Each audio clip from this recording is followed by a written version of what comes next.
Bienvenidos a un nuevo episodio de este podcast Fondiable, donde estamos haciendo unas conversaciones muy interesantes con líderes, expertos en cooperación internacional, expertos en convocatorias nacionales, internacionales, y sobre todo queremos entender lo que piensan los líderes de estas convocatorias, los líderes de estos fondos y también los expertos que acceden a estos recursos. Hoy tenemos un gran invitado, un experto en cooperación internacional, Daniel Corradine, director ejecutivo de Corramar, un grupo empresarial, y también es director ejecutivo de una academia que se llama Capital Hub Latam. Él tiene una gran experiencia, muchos años apostándole a estos fondos y a estas convocatorias, jalando recursos, consiguiendo aprobaciones para que estas causas sociales también se puedan materializar en los territorios. Entonces le damos una gran bienvenida a nuestro amigo Daniel Corradine, experto en cooperación internacional. Y quisiéramos, Dani, comenzar que nos cuentes un poquitico tu historia, cuéntanos de ti, cuéntanos por qué, cómo fue que te volviste experto en cooperación internacional. Will, primero que todo, muchísimas gracias por la invitación aquí a tu podcast Fondiable. Es un honor participar acá, trayendo todo este conocimiento y toda esta experiencia para todos tus seguidores, para esos líderes y emprendedores que hoy necesitan acceder a esta información para que empiecen a convertir esas ideas en proyectos que sean escalables, sostenibles, sustentables y sobre todo a través de los cuales puedan acceder a recursos internacionales. Es un honor realmente estar acá contigo. Te quiero contar un poquito la historia de cómo comenzó todo este recorrido, este camino en gestión de recursos. Se remonta ya hace varios años. Mis padres, que damos gracias a Dios por la vida de ellos, en el año 2008 decidieron construir un grupo empresarial compuesto por 2 fundaciones, 4 empresas, y a través desde ese año 2008 empezaron a gestionar fondos a nivel nacional. En el 2015 yo trabajaba en una UTL del Congreso de la República y ahí tenía la fortuna de tener una expareja que tenía también una fundación en el departamento de Casanare. Ella había sacado una cita para gestionar recursos en la Agencia Presidencial de Cooperación. Yo recuerdo que iba en el carro en esa época conduciendo cuando me llama: amor, no alcanzo a ir a la reunión, ve tú. Yo: no, amor, ¿cómo así? Qué pereza, qué mamera ir a la reunión. Pero bueno, Will, a una mujer llanera no se le puede decir que no. No le puede decir que no. Imposible decirle que no. Entonces, listo, tenía que ir a la reunión, a la Agencia Presidencial de Cooperación. Cuando yo entro, tenía la reunión con la persona que se llamaba María Alejandra, era la encargada de direccionar los fondos para la Orinoquia, y ella empieza a contarme todas las oportunidades que había, oportunidades para empresas, para fundaciones, para emprendedores. Cuando ella me empieza a contar, Will, yo empiezo a sentirme como un niño chiquito cuando entra a una juguetería o una dulcetería. Empiezo a ver un mundo de oportunidades y yo digo, se me expande todo el conocimiento que yo tenía. Yo digo, oiga, aquí hay una excelente oportunidad y aquí, ¿por qué no replicar este modelo en proyectos allá en el departamento de Casanare? Llego ese día a las 5 de la tarde al Congreso, la senadora con la cual trabajaba estaba ahí. Yo: senadora, tengo una oportunidad maravillosa, deje de estar gestionando recursos con el gobierno nacional. Mire, acabé de asistir a una reunión a la APC, hay oportunidades. En esa época, precisamente en esa reunión me dieron la convocatoria de Kusanone, del gobierno de Japón. Y le digo a la senadora: bueno, dígame usted con qué entidad la podemos trabajar allá en la Orinoquia y podemos apalancar recursos. Pues yo quería probar a ver si de eso tan bueno, si dan tanto, si realmente si había fondos internacionales. Cuando ella me dice: Daniel, tenemos el proyecto, tenemos una necesidad de equipos biomédicos en el Hospital Regional de la Orinoquia, y me dice: arma mesa de trabajo y empieza a formularlo. Claro, yo me devolví para Casanare, hice mesa de trabajo, empezamos a formularlo, lo presentamos. A los 3 meses recibimos una llamada de la Embajada de Japón que querían validar datos, que querían hacer una visita técnica. Fueron, hicieron la visita técnica y, oh sorpresa, a los 6 meses, con los 32 proyectos que habían seleccionado de los departamentos aquí en Colombia, y fuimos uno de esos 32 proyectos seleccionados. Pues claro, para nosotros fue una felicidad muy grande y logramos $70,000 para equipos biomédicos para la detección temprana de la tuberculosis. Buenísimo. Entonces, claro, cuando logramos esos recursos, yo recuerdo también que empiezo a llamar a la senadora: senadora, necesito un espacio con usted, un espacio. El espacio era para renunciarle, Will. Le dije, senadora, muchísimas gracias, pero yo me voy a enfocar en esto porque esto es lo que realmente me apasiona. Y ahí es cuando empiezo a replicar ese modelo de conocimiento ya en el grupo empresarial de nosotros. Precisamente para esa época yo hablaba mucho con mis padres y ellos me decían, no estamos cansados, el orden público, el mayor accionista que tenemos los colombianos, que es la DIAN, lo tenemos encima con el tema de impuestos, el tema también de que tú sabes cómo es el proceso burocrático en las entidades territoriales. Entonces, claro, se junta todo. Ellos estaban cansados de ese tema y yo venía con el nuevo conocimiento, la nueva oportunidad, empezamos a aplicarla y empezamos a gestionar fondos con diferentes entidades. Y ahí es cuando ya empiezo, ahora sí, yo en esa época era administrador de empresas, pero empiezo ya a estudiar un poco más acerca de la cooperación, hago una especialización en cooperación internacional y gestión de proyectos para el desarrollo en la Universidad Externado, una maestría también en desarrollo sostenible y empiezo a enfocarme en el tema. Luego de que lo replico en el modelo de nuestro grupo empresarial y empezamos a tener éxito, yo digo, bueno, esa misma necesidad que tuvimos nosotros, que estábamos cansados, no había recursos, nada, lo tienen todos los líderes y todos los emprendedores y demás fundaciones, ¿sí? Entonces ahí es cuando me preparo con Maxwell como conferencista y coach de Maxwell Leadership y constituimos nuestra Academia de Gestión de Recursos. Hoy ya tenemos más de 7.500 estudiantes en toda Latinoamérica, tenemos presencia en África, Guinea Ecuatorial y ha sido muy bonito todo este recorrido porque lo que más nos apasiona a nosotros es llevar esta información y este conocimiento para todas las empresas porque no hay nada más satisfactorio que te llame una fundación, Daniel, acabamos de lograr gestionar 300.000, 200.000 dólares para un proyecto educativo, para un proyecto de salud, porque ese conocimiento se empieza a reproducir y expandir en los territorios. Y eso es como lo más bonito y lo más apasionante de todo este proceso, güey. Qué bueno, Dani. Dani, ¿y cuáles retos tú consideras que tienen estos líderes sociales, estas fundaciones, estas ONGs para acceder a estos recursos no reembolsables? Digamos que vamos a mirar esos retos desde un punto de vista de organización y a nivel de fundación. Son fundaciones a veces muy pequeñas que no tienen los recursos para contratar un equipo de profesionales que les formule el proyecto, no hay fuentes de información, no hay datos. Entonces, partiendo del primer reto es cómo hago yo para acceder a la información que nos ayude a formular el proyecto y también cómo hago para tener una persona que me acompañe y que tenga experiencia en ese recorrido, ¿sí? Entonces las organizaciones prácticamente con las uñas tratan de acceder también a estos fondos. Segundo reto, y si lo hablamos ya de la parte técnica en el tema de formulación, yo creo que el reto más importante que tenemos hoy en día es cómo creamos un concepto universal en torno al desarrollo. El desarrollo es un concepto abstracto, es como la contabilidad. Podemos tener un 6, acá yo puedo mirar un 6, tú puedes mirar un 9. ¿Quién te dice a ti que no y quién me dice a mí que no? ¿Sí? Lo mismo pasa con el desarrollo. Para quizás lo que a nosotros es desarrollo, para la gente del campo el concepto es totalmente diferente, para la gente de la ciudad es diferente.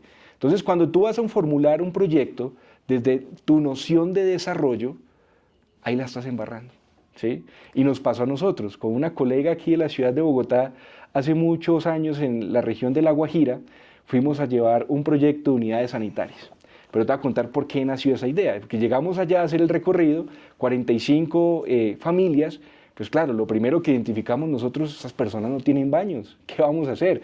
Montemos proyecto de unidades sanitarias. Lo montamos, lo gestionamos ante la USAID y demás, entregamos las unidades sanitarias y a los 6 meses volvimos a hacer el seguimiento al proyecto. Y una sorpresa nos llevamos. Cuando llegamos a hacer el seguimiento y el recorrido, nos encontramos que las personas habían quitado las unidades sanitarias. Y lo más sorprendente para nosotros fue que las tenían como centro de mesa en sus hogares. Y cuando empezamos a preguntar cuál era la razón, pues ellos nos decían, es que nosotros estamos acostumbrados toda la vida a hacer nuestras necesidades en este lugar, ¿sí? Entonces, ¿por qué nos vienen a enseñar y a cambiar nuestra cultura con el proyecto? ¿De quién fue el error, Will? De nosotros. ¿Por qué? Porque primero debimos haber hecho una mesa de trabajo con la comunidad e identificar realmente cuál era su concepto, su noción de desarrollo, para que a partir de ahí pudiéramos empezar a estructurar y formular un proyecto que cumpliera con sus necesidades. Yo creo que también hay un reto muy grande para nosotros los formuladores, y es que a veces nos creemos los superhéroes de las comunidades y como yo soy el superhéroe, entonces yo te voy a entregar una unidad productiva, entonces tú me la tienes que recibir. No. La comunidad no te tiene que recibir a ti esa unidad productiva si no la quiere y si no se ajusta a su necesidad. Y eso es algo que hoy los fondos de cooperación están supervisando con mucha rigurosidad, que tú desde la formulación del proyecto logres vincular a la comunidad. Lamentablemente lo hacemos al revés, ya cuando llegan los recursos ahí sí socializamos el proyecto. Entonces creo que ese es el mayor reto que tenemos hoy en día, crear una comprensión universal alrededor del concepto del desarrollo. Claro que sí, y se me viene a la cabeza cuando tú mencionas eso, Dani, que me parece muy importante lo que estás diciendo, porque, por ejemplo, cuando se trabajan con comunidades indígenas, ellos tienen una cosmovisión y ellos tienen un plan de vida, que es un documento de cada resguardo, cada comunidad, y uno tiene que entender para ellos qué es importante y qué no es importante. Claro. Entonces esa parte creo que también es importante ahí encajar antes de suponer. Exacto, y no solo comunidades indígenas, pasa la comunidad campesina, afrocolombianos, afrodescendientes, mares, cabeza de hogar. Es que, vuelvo y te digo, el concepto de desarrollo debería ser hoy universal, pero no lo es. Entonces ahí está un reto muy Excelente, importante. Dani. Y tú que has trabajado con miles de emprendedores, de asociaciones en territorio y que también has trabajado con muchas embajadas y muchos fondos, ¿cuáles creen que son los elementos más importantes para un fondo a la hora de aprobarle un recurso a una propuesta, a un proyecto? Ahí también ha habido un error a lo largo del tiempo, y es que hemos creído que solo con formular un muy buen proyecto vamos a obtener los resultados, ¿sí? Y más que un proceso de estructuración, también es un proceso de venta, ¿sabes? Porque tú puedes tener una metodología marcológico, análisis sistémico que lo usa mucho GIZ de Alemania, lo usa mucho la Embajada de Países Bajos, puedes tener teoría de cambio, y yo he encontrado proyectos muy bien formulados desde la parte técnica, pero se quedan cortos a la hora de venderlo al cooperante. Y digamos que cuando hablamos de cooperantes tenemos dos líneas, que están los privados y están los gobiernos extranjeros. Entonces, a veces es muy tedioso también entrar a entender qué quiere cada uno de ellos, porque cada uno de ellos es un mundo diferente, un mundo claro. distinto. No es lo mismo presentar tu proyecto a GIZ que presentarlo a Proyectos Cusanone de la Embajada de Japón. Vas a enfrentar muchos retos. Entonces yo creo que el primer consejo, podría decirlo de esa manera, a la hora de estructurar un proyecto, o lo más importante para los fondos, es que logremos alinear el proyecto al plan estratégico de esa entidad. Lo hablábamos la vez pasada en una conversación que tuvimos con Joe Torres, que es director para subvenciones de Latinoamérica del Fondo Global de Innovación, y él nos mencionaba, oiga, lo más importante y el reto número uno que tienen los emprendedores que quieren acceder a estos fondos es cómo se están alineando con los resultados esperados que tenemos, ¿sí? Y hoy la mayoría de convocatorias, tú entras al portal de socios de la Organización de las Naciones Unidas y encuentras convocatorias de la UNICEF y encuentras cuáles son los resultados esperados que ellos quieren obtener de los proyectos. Entonces, puedes tener muy buen desarrollo técnico de la propuesta, pero tienes que alinearte a los resultados que ellos están esperando. Entonces, número uno, la alineación del proyecto con la entidad, que es un proceso de venta. Número dos, que el proyecto sea sostenible. Hoy los proyectos tienen que generar un impacto social, económico, ambiental. Digamos que tenemos la Agenda 2030, que va hasta el 2030, valga la redundancia, pero ya se habla del Pacto por el Futuro, que va 2030-2045. Y hubo un cambio muy importante en ese Pacto por el Futuro, y es que el fin a la pobreza ya no es una de las premisas más importantes de este nuevo pacto. Ahora va a ser el cambio climático.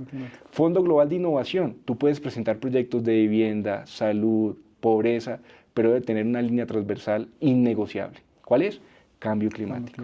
¿Sí? Entonces, a partir de ya hace como 6, 8 meses, todas las convocatorias o la mayoría de las convocatorias te pregunta cuál es el impacto climático de tu proyecto. ¿Sí?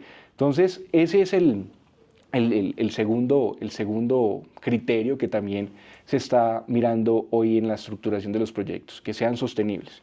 Otro puede ser la sustentabilidad, y eso es muy importante para el inversionista, y es que él está esperando que el proyecto no se acabe cuando ellos retiren la inversión, sino que el proyecto tenga la capacidad de generar ingresos por sus propios medios, ¿sí? Entonces debemos desarrollar una estrategia clara, adecuada y eficiente a través de la cual el proyecto en el tiempo, 3, 4, 5 años, pueda seguir sosteniendo y sobre todo incrementando su impacto.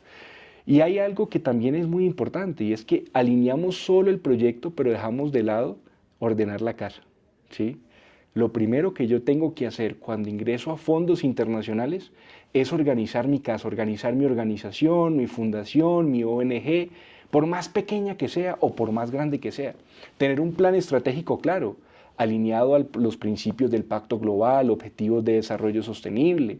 También es muy importante, y eso ya a nivel interno de la organización, no solo hacia los cooperantes, es que hoy tenemos que mirar las empresas sociales como una empresa, no como una entidad de caridad, no, es una empresa que también necesita generar un flujo de caja para que sea también sostenible en el tiempo. Entonces, ordenar la casa también es un componente sumamente importante a la hora de acceder a estos fondos internacionales. Dani, y las personas que se lanzan al agua para presentar un proyecto a estas embajadas, a estos cooperantes internacionales y que lo hacen solos, ¿cuáles crees tú que son esos 3 principales errores comunes que normalmente uno ve en estas postulaciones y por lo cual rechazan estas propuestas? ¿Sabes? También creo que hay dos caminos muy importantes, y es retos desde la parte de formulación y retos a nivel personal. Creo que lo hablaba la vez pasada contigo en un almuerzo que tuvimos, y es el síndrome del impostor, ¿sí? Que eso me sucedía a mí, seguramente a ti, a las personas que nos están viendo, y les puede estar sucediendo a ellos en este momento. Mire, yo he conocido proyectos increíbles, Will, en el recorrido que hemos hecho, proyectos que uno dice, wow, pero ¿por qué no tienen la plata? Y no es porque no haya los recursos, es porque ni siquiera se atreven las personas a presentar, por miedo. Ay, no, pero ¿qué tal me rechacen? Ay, no, pero la Unión Europea, ¿cómo se va a fijar en mi proyecto? ¿Cómo nos va a invertir recursos? ¿Sí? Entonces, a nivel personal, cuando me enfrento solo a este mundo, que es un mundo nuevo, me ha pasado algo muy curioso, y es que en una conferencia una vez, cuando estábamos hablando de gestión de fondos no reembolsables, me dijeron, oye, ¿y eso no es como un gota a gota, una pirámide? Entonces, hay mucho desconocimiento que también termina alimentando ese síndrome del impostor. Entonces, a nivel personal, tenemos que dejar de lado ese síndrome del impostor, esa enfermedad. Y a nivel técnico, en la parte de formulación, que le damos muchas vueltas a los conceptos. Entonces, en un planteamiento de problema te quedas pensando 10, 15, 20, 30 días, oye, ¿será que sí estoy planteando el problema? Y lo reestructuras, reformulas, y al final te quedas con la primera formulación, ¿sí? Sí, eso pasa Entonces, mucho. eso pasa mucho. Hoy los cooperantes te entregan todo, Will, ¿sí? Hoy los cooperantes te entregan los formatos, te entregan las notas conceptuales, te dicen qué resultados ellos están esperando con los proyectos. Entonces, no tengo que irme a otra fuente de información, pues y aquí lo tengo todo con los cooperantes, ¿sí? Entonces, Hasta pienso, te dicen cómo te van a calificar. claro, criterios de evaluación. Esta mañana miraba una convocatoria de Global Citizen y decían criterios de evaluación, innovación, criterios de evaluación, impacto, criterios de evaluación, sostenibilidad. Te dicen todo hoy en día, ¿sí? Entonces, eso es uno de los errores más comunes, que empezamos a buscar en todos lados fuentes de información y realmente no vamos a la fuente de información principal. Y el tercer, creo que vamos en el tercero, que también es un error que cometemos, es que creemos que solo lo vamos a lograr. No, hoy los fondos están buscando alianzas estratégicas en torno al desarrollo del proyecto, la cohesión social en torno a estos proyectos de impacto. Si hoy tú no logras tener aliados dentro de una propuesta, va a ser muy difícil acceder a los fondos, ¿sí? Entonces, ya sea por temas de egos, porque yo puedo solo, yo lo voy a lograr, no te van a entregar los recursos. De hecho, el Fondo Multidonante de la Organización de las Naciones Unidas hoy está aceptando convocatorias, o más bien aceptando proyectos de $150.000, siempre y cuando se presenten las organizaciones en conjunto, ¿sí? Claro que sí. Y eso le da Entonces, mayor solidez, ¿no? Y le da claro, tranquilidad al fondo. claro, están buscando un mayor número de actores involucrados en el desarrollo de la propuesta. Es que cuando tú logras tener en una propuesta un mayor número de actores involucrados, va a aumentar la cohesión social en torno al desarrollo del proyecto y la solución del problema que tú has identificado. Claro, es darle confianza al que Así me es, evalúa. así es. Dani, y hay distintos mecanismos de financiación, normalmente capital semilla, financiamiento colaborativo, las mismas subvenciones. ¿Cuáles crees tú que están más a la mano y al alcance de las personas que más lo necesitan, de las asociaciones de campesinos, de las asociaciones de la sociedad civil organizada? Cuéntame tú, ¿cuál crees que son como los recursos más fáciles para que lleguen a ellos? Hoy también hay un dicho que lo dicen mucho en la Orinoquia, y es a colmillo, no sé si tú te lo sabes, a colmillo ¿Cómo? A caballo regalado no se le mira colmillo, ¿sí? Anteriormente, antes del año 90, pues hablaban de cooperación y es que te vamos a entregar esto y tú ni siquiera mirabas los términos de referencia. Claro, me van a entregar. Sí. Terminabas emproblemado con eso porque te salía mucho más costoso garantizar la operación de lo que te estaban entregando. Entonces, yo creo que lo primero hoy es que la cooperación se ha descentralizado mucho. Hoy tú puedes acceder a convocatorias para empresas que hasta ahora están iniciando. Tenemos un caso, el Fondo Oriri. El Fondo Oriri apoya mucho a las organizaciones que llevan menos de un año de operación, ¿sí? Entonces, tú como emprendedor puedes presentarte ante este fondo y gestionar entre 40 a 60 mil dólares. Tenemos Draper Richards Kaplan, que no apoya organizaciones de más de 5 años de creadas, ¿sí? La USAID en su tiempo, hace 4 años, cuando no la habían liquidado y acabado, la USAID que hacía hace 4 años, llegaba a los territorios, ¿sí? Formaba a los posibles receptores de recursos, cogía las organizaciones que hasta ahora estaban iniciando, las formaba, las capacitaba en estructuración de proyectos, pero mientras las personas estaban estructurando muy juiciosas sus iniciativas, ellos iban evaluando. Y al final escogían unos proyectos que ellos mismos acompañaron desde la formulación, ¿sí? Entonces vamos a encontrar oportunidades tanto para el que está empezando como para el que está ya con una gran experiencia. Entonces digamos que la cooperación internacional es una muy buena alternativa. Tenemos el crowdfunding, que también es una alternativa maravillosa porque yo lo llamo el gota a gota. Ese sí es el gota a gota, que gota a gota tú vas recibiendo recursos y dinero para salir adelante. Pero hay algo muy importante, no importa qué nivel de experiencia tú tengas como emprendedor o como organización, es ordenar la casa. Para implementar una estrategia de crowdfunding necesitas sí o sí tener la casa ordenada, una estrategia de comunicación, el plan estratégico desarrollado, ¿sí? Entonces yo creo que antes de escoger la metodología, porque en todas las metodologías, Ventures Capital, crowdfunding, fundraising, cooperación internacional, hay oportunidades para los que no tienen y tienen experiencia, es ordenen su casa, para que cuando les llegue la oportunidad, pues sea una experiencia agradable. Además que hay casos en los cuales si tú haces una muy buena ejecución, ya te casas con el cooperante. Si el otro año ellos vuelven a lanzar una convocatoria, antes de lanzarle una oferta pública, ellos llaman dentro de la base de datos a sus operadores. Y entonces también se trata de generar confianza con ellos. Hoy organizaciones como Oxfam. Oxfam es una organización grandísima hoy en Colombia y en Latinoamérica, pero ellos iniciaron pequeños, ¿sí? Pero cuando tú ibas a una mesa de trabajo con la Unión Europea, ¿quién estaba ya haciendo relacionamiento? Estaba Oxfam haciendo relacionamiento. Mesa de trabajo de la USAID, ¿quién estaba? Oxfam. Agencia Francesa para el Desarrollo, Oxfam estaba ahí. Fue creciendo, generando confianza con los inversionistas. Ya hoy es un monstruo de empresa en toda Latinoamérica. Dani, normalmente las personas del común consideran que no hay recursos disponibles para financiar proyectos, que esto es más un mito, que como que no es creíble que a uno le entreguen dinero y no toque devolverlo, como uno tiene que hacerlo con un banco. Cuéntame, ¿tú crees que eso es un mito o es realidad? Eso es un mito, Will, un mito. ¿Sabes por qué? Y es una tesis y una teoría que yo tengo y también en nuestras conferencias se las mencionamos a los líderes y emprendedores. Y es, ojo, porque es que desde muy pequeño el sistema financiero tradicional y el gobierno te ha estado entrenando para que tú solo dependas de un crédito, una entidad financiera, o tú solo dependas de los recursos que tiene el gobierno nacional. Y cuando alguien llega a hablarte de fondos no reembolsables, lo primero que dices es, me van a estafar, eso es mentira. Seguramente te ha pasado en las redes. Cuando tú subes información de fondos no reembolsables, comentarios, de eso tan bueno no dan tanto, de eso, pero tú los vieras en el banco allá se van bien arreglados, todo, a hacer la fila en el banco, en la entidad financiera, para que les nieguen el crédito, ¿sí? Entonces, durante muchísimos años, y es algo cultural y romperlo en muy poco tiempo va a ser muy difícil, y qué bueno también esa labor que tú estás desarrollando, Will, porque cada vez necesitamos más personas que ayuden a aumentar el nivel de conciencia respecto a los fondos no reembolsables, ¿sí? Digamos que en los últimos 3 años, según cifras de la APC, se ha invertido cerca de 40.000 millones de dólares solo en Colombia, en recursos internacionales.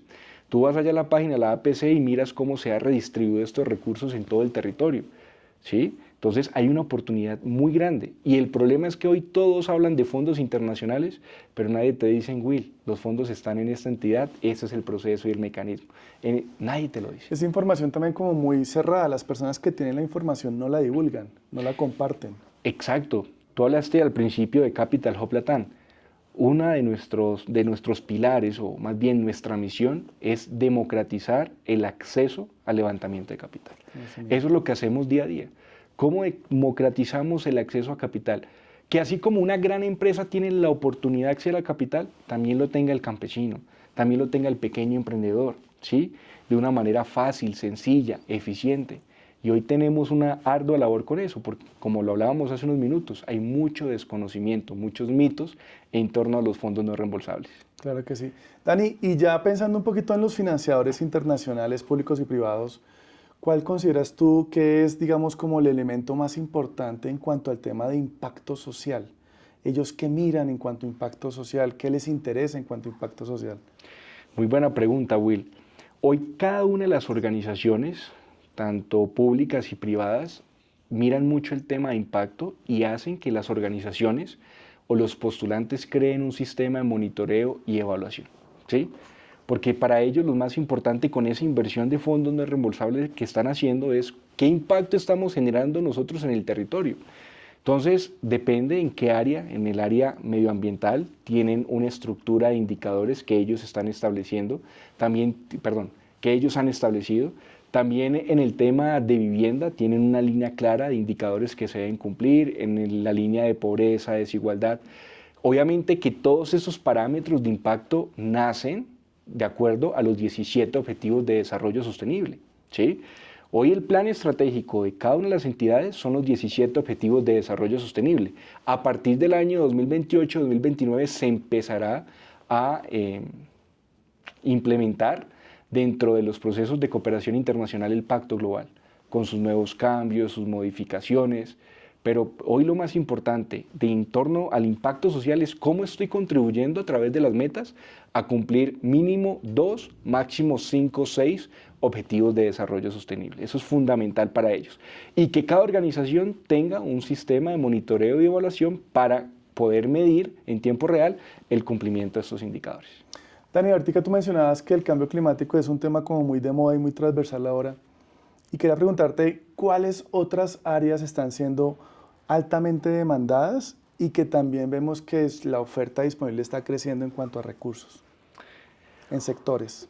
Hubo algo muy importante que pasó unos meses, lo hablábamos un poquito ahorita del tema de USAID, que Estados Unidos retiró la asistencia financiera no reembolsable. Un golpe duro, ¿no? Un golpe duro, pero ya hablando de ese punto, yo también hago una crítica, en el buen sentido de la palabra, a las organizaciones que dependieron toda su vida de USAID.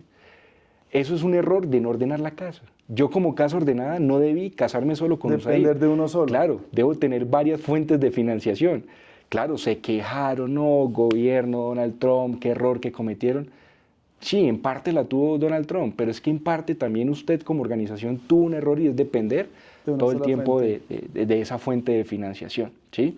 Entonces, retomando el tema de los sectores más importantes, cuando sale Estados Unidos, China empieza a conquistar los países de Latinoamérica. Entonces empieza con Brasil, empieza con México, hace pocos meses con Colombia y empieza a entrar a recuperar ese espacio que deja el gobierno de Estados Unidos.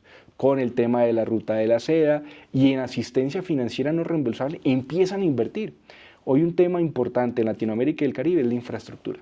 Infraestructura deportiva, infraestructura productiva también, para las cadenas de alimentación, tema de seguridad alimentaria también es muy importante, ¿sí?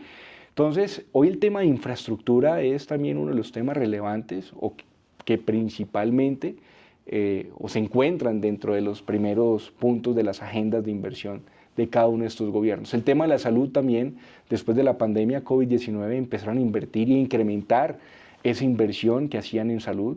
La Organización Mundial de la Salud está invirtiendo mucho en programas. Y digamos que la cooperación es un aprendizaje constante, ¿sabes? Se va ajustando cada año al contexto que se está viviendo en los territorios. Cuando pasa lo de la pandemia, el tema de salud. Ahorita, cambio climático. No sabemos el día de mañana cuál sería el tema que va a coger relevancia dentro de este tema de la gestión de recursos, Will. Claro. Dani, últimamente pues, se han, digamos, incrementado las herramientas de inteligencia artificial, el uso, la masificación, y pues las personas en su diario trabajo lo usan para muchas cosas. Pero ¿tú qué opinas que se use para estructurar proyectos? Que nos ayude a levantar fondos la inteligencia artificial. Buenísimo, excelente. Hace unos años, yo me acuerdo, todos los lunes nos reuníamos con el equipo que teníamos para identificar convocatorias y eran reuniones casi desde las 7 de la mañana hasta las 8 de la noche buscando página por página, oportunidad por oportunidad. Hoy con la inteligencia artificial nos demoramos 20 minutos, media hora, buscando convocatorias, buscando capital. Entonces mira que la inteligencia artificial ha facilitado mucho los procesos en dos áreas. Número uno, la estructuración y formulación de proyectos. Si tú haces muy buenos prompts, créeme que vas a tener un proyecto con muy buena calidad, y si también haces muy buenos prompts, vas a tener muy buenas convocatorias, ¿sí? Ya hoy no necesitas estar buscando, voy a entrar a la página de la ONU a ver qué convocatorias hay, voy a entrar a un motor de búsqueda a ver qué convocatorias hay. No, con un muy buen prompt, tú puedes encontrar un montón de convocatorias que te va a facilitar el proceso. Entonces, es una herramienta que si tú la sabes utilizar de la manera adecuada, vas a acceder a fondos y al levantamiento de capital de manera fácil, práctica y sencilla. En cuanto a tus preferencias de fondos, ¿cuál sería un ranking del que más te gusta al que menos te gusta en cuanto a cooperación internacional? Volviendo al tema de las dos líneas de inversionistas, inversionistas privados e inversionistas públicos. En los públicos, el primero, el que más me gusta es Cusanone, porque fue la primera experiencia que tuvimos. Lo llevas en tu corazón. Lo llevo en el corazón, claro. Y todos los años creamos un equipo de 7 profesionales que se dedica solo a Cusanone. Entonces, Cusanone es nuestro hijito ahí que ya lo tenemos desde que iniciamos este proceso. También en su época la IAF, cuando estaba la IAF, era también una gran oportunidad del gobierno de los Estados Unidos. Ahorita está cerrada, pero también era una plataforma que nos gustaba mucho, que habíamos tenido muy buena experiencia. Agencia Francesa para el Desarrollo, con ellos hemos desarrollado diferentes proyectos en el departamento de Arauca. Ellos apoyan mucho la implementación de los acuerdos de paz en municipios PEDEC y SOMAC. Entonces, de Francia, ¿no? Francia. La Agencia Francesa para el Desarrollo, porque ahí está la Embajada de Francia, que también tiene oportunidades, pero la Agencia Francesa es la que más invierte en temas de cooperación en el territorio. JICA, que es la Agencia Japonesa de Cooperación Internacional también, ahí vamos a encontrar muy buenas oportunidades, me gusta mucho. Digamos que JICA y Cusanone son muy tediosas en documentación, pero si tú cumples con toda la documentación, te ganas la convocatoria. Entonces es tediosa, es rigurosa más bien, pero vas a tener muy buenas oportunidades de acceder a estos fondos. Y ya en la parte privada, me encanta el Fondo Global de Innovación. Hace 2 años tuvimos una experiencia con un proyecto de salud en el estado de Chihuahua, en México, $2.3 millones, donde se beneficiaron 25 municipios aledaños a Chihuahua, 32,000 personas. Un proyecto de telemedicina, donde se logró pues, unos resultados y un impacto social maravilloso. Y después del Fondo Global de Innovación también hay otras 2 entidades privadas maravillosas. Una de ellas es Coca-Cola, que está abierta a los 365 días del año. Me gusta porque es una plataforma fácil, sencilla de manejar, donde también se pueden obtener muy buenos resultados. Y la fundación de la Ford Motor Company, que la fundación de la Ford Motor Company tiene sede aquí en Colombia, aquí en la ciudad de Bogotá, y ellos también te dan la oportunidad de tener una mesa de trabajo. Digamos que en la estrategia de gestión es muy importante presentarte tú a las plataformas de manera directa, pero identificar qué cooperantes internacionales tienen presencia en tu ciudad, en tu país, para generar espacios de relacionamiento, ¿sí? Y esos espacios de ahí se sacan muy buenos resultados. Fondos para tu proyecto, posicionamiento para tu organización, asistencia técnica en la formulación del proyecto, donaciones en especie, ¿sí? Entonces, esas son las 3 entidades también del sector privado con las cuales nos gusta mucho trabajar. Dani, y en tu larga experiencia en cooperación internacional, para ti, ¿cuáles son las 3 convocatorias más fáciles? Las 3 convocatorias más fáciles, número 1, que la he mencionado mucho y parece que me hubieran dicho, Dani, hazle publicidad en el podcast, Cusanone. Cusanone es cuando tú ya le coges el tiro a Cusanone, cuando tú ya sabes qué es lo que te están solicitando, cuando ya te has aprendido la lista de requerimientos, es una convocatoria que al año tú puedes gestionar $70,000 para áreas de salud, infraestructura, bomberos, todo lo que tiene que ver con el tema educativo también, infraestructura productiva. Entonces es una convocatoria sencilla, fácil, donde tú puedes obtener muy buenos resultados. También tenemos Deep Price Foundation, donde ahí también vas a tener muy buenos resultados. Digamos que la primera parte que tú tienes que presentar es una información que todo el mundo puede tener de su proyecto, que es un resumen ejecutivo, entonces la nota conceptual no tiene un nivel de dificultad muy alto y ahí también puedes obtener muy buenos resultados. Y Global Citizen, que también es una convocatoria muy buena, la lanzan una vez al año y para emprendedores que hasta ahora están iniciando pueden encontrar muy buenos resultados allí. De hecho, dos criterios de selección es que la empresa que tú tengas, la pequeña y mediana empresa, tenga unas ventas inferiores a $1.000.000. Entonces, cualquier pequeño y mediano emprendedor tiene esas ventas inferiores al $1.000.000 y que también el número de empleados que tenga sea menor a 50, ¿sí? Entonces, allí puedes obtener muy buenos resultados y las preguntas que hacen en su solicitud en línea también son muy sencillas de resolverlas. Dani, este podcast Fondeable lo escuchan ONGs, fundaciones, líderes sociales en los territorios, emprendedores que no tienen ni idea de este mundo y que escuchándote y conociendo, digamos, esta experiencia de líderes, dicen, oiga, yo quiero hacer algo, yo me quiero presentar. ¿Cuál sería tu recomendación para una acción inmediata que ellos pudieran tener mañana mismo? Lo primero en esa lista de recomendaciones es tenga claro cuál es el propósito que usted quiere lograr por medio de la gestión de recursos. Eso es fundamental.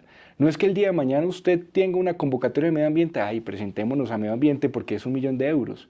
Presentémonos una convocatoria de salud porque hay $2.000.000, pero si te das cuenta, salud y medio ambiente son dos líneas diferentes, ¿sí? Entonces, lo primero es ordene su casa. Volvemos otra vez a ese tema.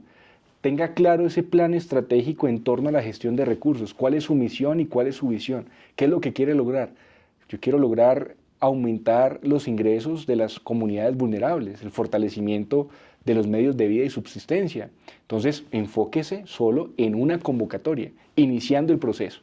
Eso es muy importante. Si tú te enfocas solo en una convocatoria, aprendes a entenderla desde el inicio hasta el final, los términos de referencia, los criterios de selección, vas a lograr muy buenos resultados. Para que usted tenga una acción inmediata, lo primero es enfoque, ¿sí? Lo segundo, que también es muy importante en todo este proceso de la gestión de recursos internacionales, y es no presente una idea, presente un proyecto, así sea con criterios mínimos de proyecto. Una vez hablando también con unos cooperantes, ellos nos decían, Daniel, tenemos un grave problema porque teníamos $60 millones para invertir el año pasado en Colombia y no obtuvimos esa capacidad de ejecución porque solo nos llegaban ideas. Y nosotros ideas no financiamos, financiamos proyectos. O sea, esos recursos no los pudieron asignar. No los asignaron. Ahora, y ellos funcionan como un ministerio aquí en Colombia. Si tú no los ejecutas, los castigan y les hacen un recorte en el presupuesto para el próximo año, ¿sí? Entonces, no presentemos ideas, presentemos proyectos. Enfoque, presentemos proyectos y ordenemos la casa. Esos son los 3 elementos con los cuales vamos a obtener resultados el día de mañana. Y uno también muy importante que lo estaba pasando por alto, no se case con una sola postulación de su proyecto, ¿sí? Logre tener entre 5 a 6 postulaciones por proyecto. Eso es fundamental, eso es como un partido de fútbol. Cuando un equipo va a anotar un gol, tiene que rematar 6 o 7 veces a la cancha, a menos de que sea el Nacional o Real Madrid, no mentiras, un chiste, un chiste. Excelente. Dani, ¿y qué consejo le darías a las personas que les da miedo el rechazo, que les da miedo fracasar con su primera postulación y que dicen, no, pero yo para qué hago este proyecto si de pronto me lo rechazan? O los que tienen, por ejemplo, el síndrome del impostor, que no son seguros de sí mismos. ¿Qué recomendación tú le darías para que fueran más perseverantes, para que no se den por vencido? El fracaso es una enseñanza. Se queda en fracaso si no aprendes de ella o de él, ¿sí? Entonces, cada vez que una convocatoria, un postulante, un donante rechace tu propuesta, haz una lluvia de ideas. ¿Cuál crees que fueron los motivos por los cuales te rechazaron la propuesta? Y empieza a analizar muy bien. Empieza a analizarlo primero con el plan estratégico. Seguramente no estás cumpliendo con esas metas y esos indicadores que la entidad está esperando se desarrolle con su inversión, ¿sí? Entonces, lo primero es deja de lado ese síndrome y no lo mires como un fracaso porque vamos a tener rechazos. Yo creo que todos los que estamos gestionando recursos todos los días hemos sido un hemos sido más veces rechazados que aceptados, ¿sí? Claro, Eso es lo más normal. De 10 propuestas que tú presentas, te aceptan 1 o 2 propuestas. Estamos ¿sí? acostumbrados a que nos rechacen. Exacto. Estamos acostumbrados a que nos rechacen. El cuero duro, ya tenemos el cuero duro. Ya tenemos el cuero duro. Pero ¿qué hicimos nosotros? Aprendimos de esos rechazos y nos especializamos en esas plataformas, con esos donantes, y ahí es cuando ese rechazo se convirtió en una gran oportunidad para nosotros. Entonces, no podemos mirar como fracaso, no podemos mirar el rechazo como un fracaso, más bien como una enseñanza, de la cual podemos construir mejores propuestas, mejores proyectos. La persistencia es clave en este proceso.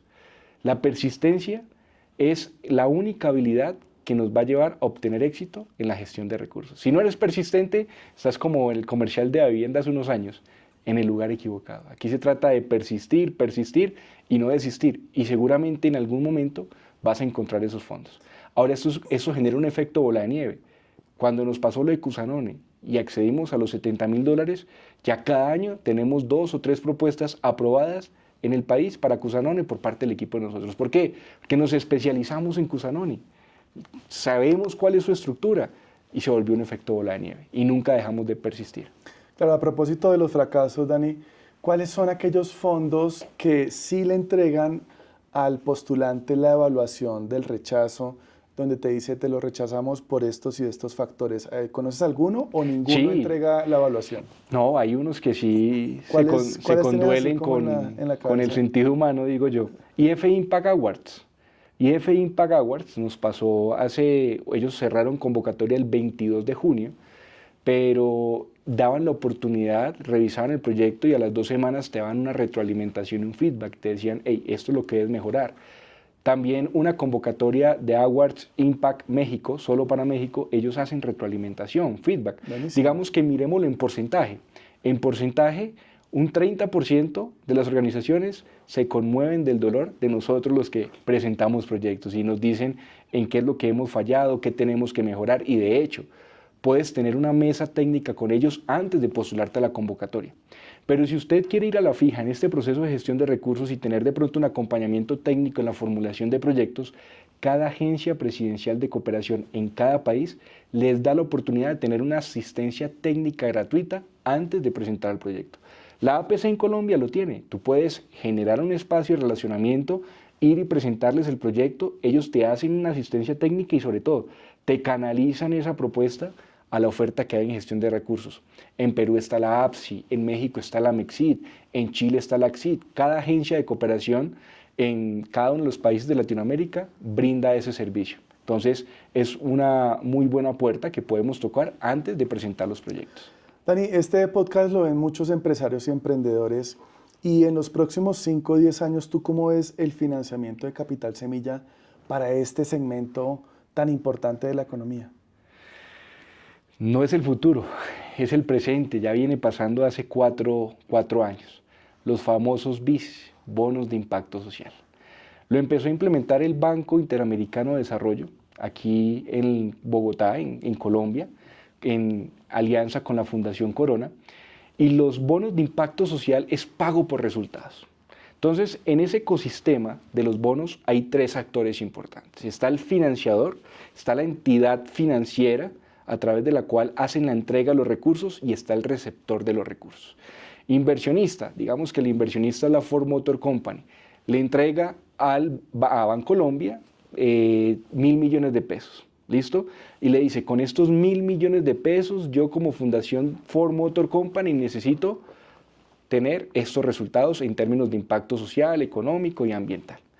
¿Qué hace un operador? Va al banco y empieza a generar esas sinergias, espacios de trabajo y le dice a Bancolombia, yo tengo este proyecto que ayuda a cumplir esos indicadores de la Ford Motor Company. Presenta el proyecto a Bancolombia. Bancolombia le dice, listo, perfecto, e empieza a ejecutar, pero sin plata. Empieza a ejecutar. Y a medida que usted vaya demostrando los resultados, le van pagando. El famoso pago por resultados, que ya se empezó a implementar. ¿Qué es lo que va a hacer el gobierno de Donald Trump y Estados Unidos si deciden revivir la USAID? Que fue lo que más criticaron. Yo estoy invirtiendo recursos, pero no se están viendo los resultados. Para no ir más lejos, Chocó, Festival de los Chalecos. Tuve chalecos de la OIM, de la OMS, de todas las agencias de la ONU. ¿Hemos visto desarrollo? No. ¿Dónde se están quedando los recursos? En viajes, transporte, camionetas, los mejores almuerzos para los operadores. ¿Desarrollo? No hay. Entonces, eso se va a implementar, como te digo, no en un futuro, sino ya se ha estado implementando, y yo preveo que a partir del año 2045 ya la cooperación pase a funcionar con los bonos de impacto social. Que obviamente, ¿qué podemos ir haciendo las organizaciones desde ya para prepararnos ante ese escenario? Cree un sistema de monitoreo y evaluación. Si usted tiene un sistema de monitoreo y evaluación, va a ser muy fácil acceder a esos bonos de impacto social y a ese pago por resultados. Dani, y para las personas que quieren seguir aprendiendo de estos temas de cooperación internacional, ¿cómo te pueden encontrar en redes sociales? Cuéntanos un poquitico. Claro que sí, nos pueden encontrar en Instagram como Daniel-Corradine y en Facebook Daniel Corradine Cooperación Internacional. En YouTube tenemos un canal donde estamos también constantemente enseñando sobre gestión de recursos, Academia de Gestión de Recursos DC Leadership. Y ahí van a encontrar mucha información. Constantemente estamos subiendo convocatorias, oportunidades de financiación, conceptos en estructuración de proyectos. Y es un honor y es un gusto que los líderes vayan allí y que esa información sobre todo la aprovechen y sea de valor para ellos. Hay dos tipos de líderes. El que tiene la información pero no toma acción. Y está el que tiene la información, toma acción y logra acceder a los fondos internacionales. Súper. Dani, y ya para finalizar, agradeciéndote por este espacio, ¿cuál es ese mensaje final que le quieres dejar a la audiencia del podcast Fondiable desde tu experiencia y desde tus recomendaciones? Hay dos mensajes importantes. Número uno, pasamos la vida buscando el éxito en libros, películas, en trailers, en mentores. El éxito llega a la vida de uno cuando tú le abres un espacio a Dios. Siempre en la mañana, cuando tú colocas tu día a día en manos de Dios, vas a tener muy buenos resultados. Cada vez, antes de que tú vayas a emprender un proyecto, colócalo en manos de Dios y vas a ver cómo se abren las puertas. Eso es lo primero. Y el segundo, hay que vivir el día a día.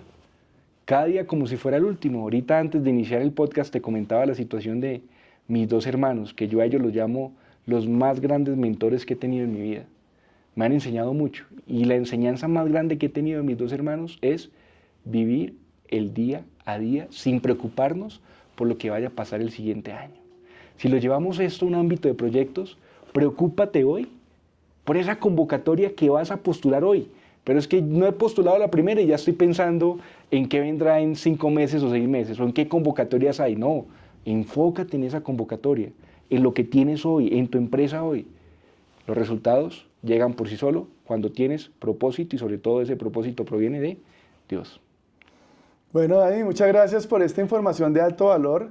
Te agradecemos que seas tan generoso con el conocimiento, con nuestra audiencia del podcast Fondiable. Y pues vendrán nuevas cosas. Estamos pensando de manera conjunta en hacer cosas, ¿sí o no, Dani? Así es, Will. Vamos a hacer cosas maravillosas, siempre dejando un legado, ¿sabes? Y ese legado lo estás dejando en tu comunidad, lo están dejando también otros empresarios, otros líderes. Y yo creo que tú tienes el mismo reto que nosotros, que es democratizar el acceso al capital. Te agradezco, ha sido un honor este espacio, esta charla satisfactoria, excelente. Yo sé que este conocimiento le va a ayudar a cada uno de los líderes que en estos momentos está viendo este podcast y te felicito por esa grandiosa labor, Will. Muchas gracias, Dani. Muy amable. Viejo Will, a ti, gracias. Bueno.